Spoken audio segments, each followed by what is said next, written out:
एक शहर में एक परिश्रमी, ईमानदार और सदाचारी लड़का रहता था।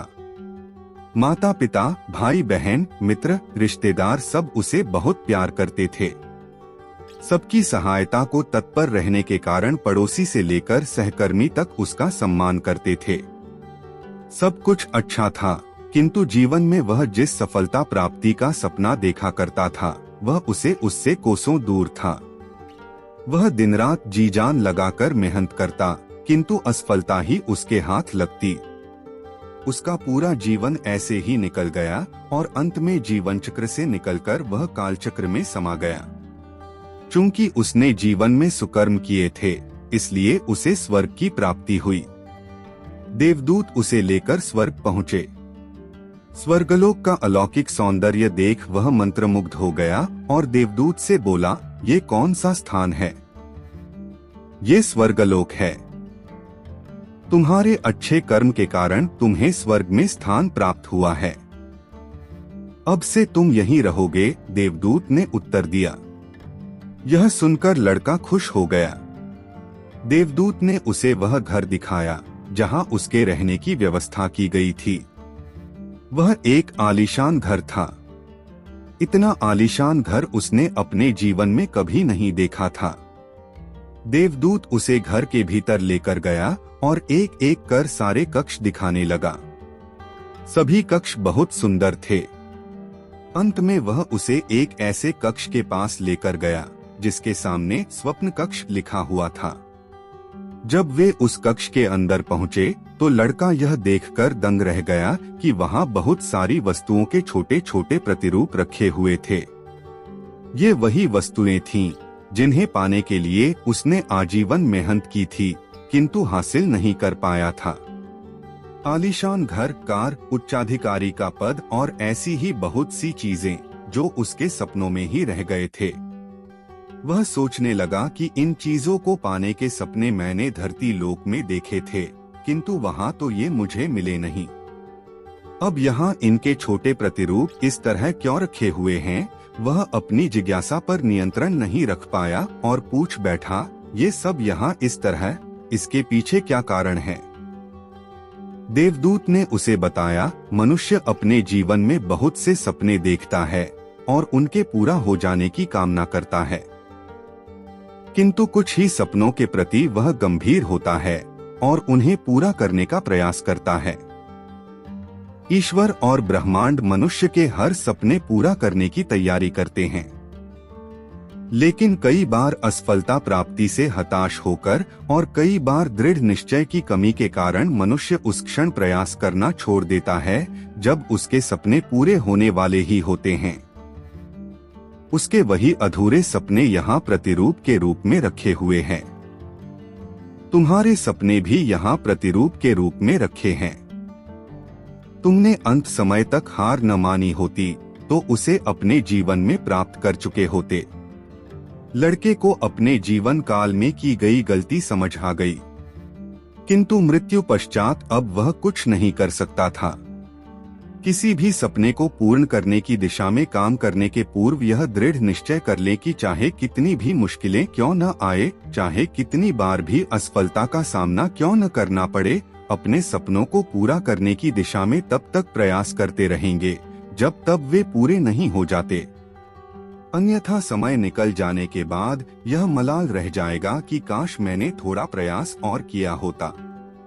अपने सपनों को अधूरा मत रहने दीजिए। दृढ़ निश्चय और अथक प्रयास से उन्हें हकीकत में तब्दील करके ही दम लीजिए। मछलियां सालों से बहुताओं की प्रिय खाद्य पदार्थ रही हैं।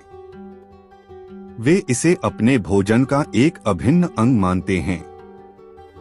ताजी मछलियों का स्वाद उन्हें बहुत पसंद है, लेकिन तटों पर मछलियों के अभाव के कारण मछुआरों को समुद्र के बीच जाकर मछलियां पकड़नी पड़ती हैं।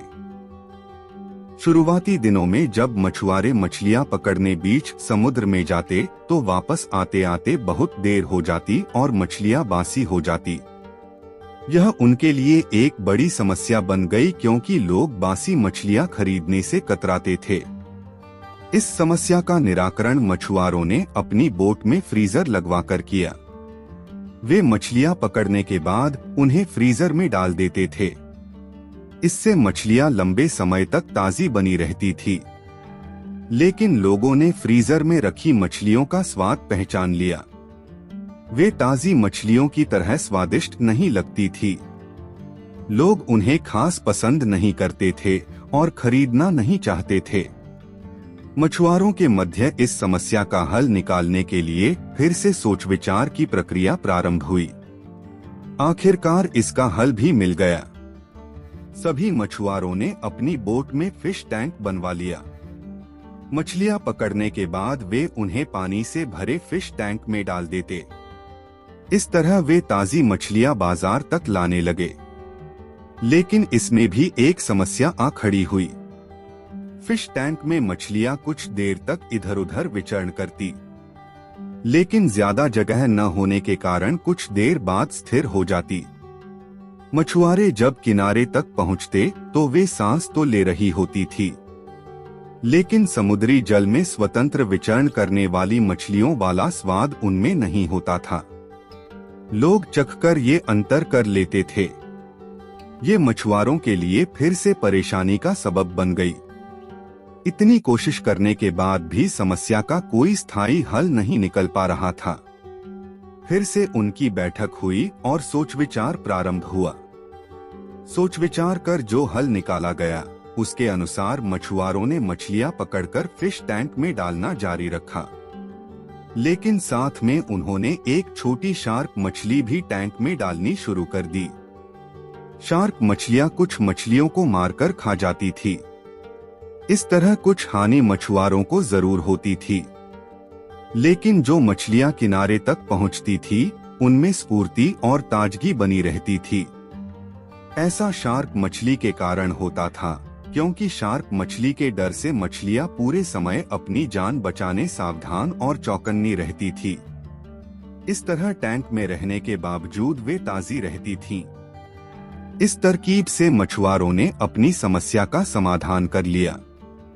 जब तक हमारी जिंदगी में शार्क रूपी चुनौतियां नहीं आती, हमारा जीवन टैंक में पड़ी मछलियों की तरह ही होता है, बेजान और नीरस। हम सांस तो ले रहे होते हैं, लेकिन हम में जिंदादिली नहीं होती। हम बस एक ही रूटीन से बंध कर रह जाते हैं। धीरे धीरे हम इसके इतने आदी हो जाते हैं कि चुनौतियां आने पर बड़ी जल्दी उसके सामने दम तोड़ देते हैं या हार मान जाते हैं। धीरे धीरे चुनौतियों और मेहनत के डर से हम बड़े सपने देखना छोड़ देते हैं और हालातों से समझौता कर साधारण जीवन व्यतीत करने लगते हैं। यदि जीवन में बड़ी और असाधारण सफलता हासिल करनी है तो बड़े सपने देखने होंगे। सपनों को वास्तविकता में परिवर्तित करने के लिए कड़ी मेहनत करनी होगी। चुनौतियों का सामना करने के लिए खुद को तैयार करना होगा। तभी बड़ी और असाधारण सफलता की प्राप्ति होगी। एक साधु घाट किनारे अपना डेरा डाले हुए था। वहाँ वह धुनी रमाकर दिन भर बैठा रहता और बीच बीच में ऊंची आवाज में चिल्लाता, जो चाहोगे सो पाओगे। उस रास्ते से गुजरने वाले लोग उसे पागल समझते थे। वे उसकी बात सुनकर अनुसना कर देते और जो सुनते वे उस पर हंसते थे। एक दिन एक बेरोजगार युवक उस रास्ते से गुजर रहा था। साधु की चिल्लाने की आवाज उसके कानों में भी पड़ी, जो चाहोगे सो पाओगे, जो चाहोगे सो पाओगे। ये वाक्य सुनकर वह युवक साधु के पास आ गया और उससे पूछने लगा, बाबा, आप बहुत देर से जो चाहोगे सो पाओगे चिल्ला रहे हो, क्या आप सच में मुझे वो दे सकते हो जो मैं पाना चाहता हूँ? साधु बोला, हाँ बेटा, लेकिन पहले तुम मुझे ये बताओ कि तुम पाना क्या चाहते हो? बाबा, मैं चाहता हूँ कि एक दिन मैं हीरों का बहुत बड़ा व्यापारी बनूं। क्या आप मेरी ये इच्छा पूरी कर सकते हैं? युवक बोला, बिल्कुल बेटा, मैं तुम्हें एक हीरा और एक मोती देता हूँ, उससे तुम जितने चाहे हीरे मोती बना लेना। साधु बोला। साधु की बात सुनकर युवक की आंखों में आशा की ज्योति चमक उठी। फिर साधु ने उसे अपनी दोनों हथेलियां आगे बढ़ाने को कहा। युवक ने अपनी हथेलियां साधु के सामने कर दी। साधु ने पहले उसकी एक हथेली पर अपना हाथ रखा और बोला, बेटा, ये इस दुनिया का सबसे अनमोल हीरा है। इसे समय कहते हैं। इसे जोर से अपनी मुट्ठी में जकड़ लो, इसके द्वारा तुम जितने चाहे उतने हीरे बना सकते हो। इसे कभी अपने हाथ से निकलने मत देना।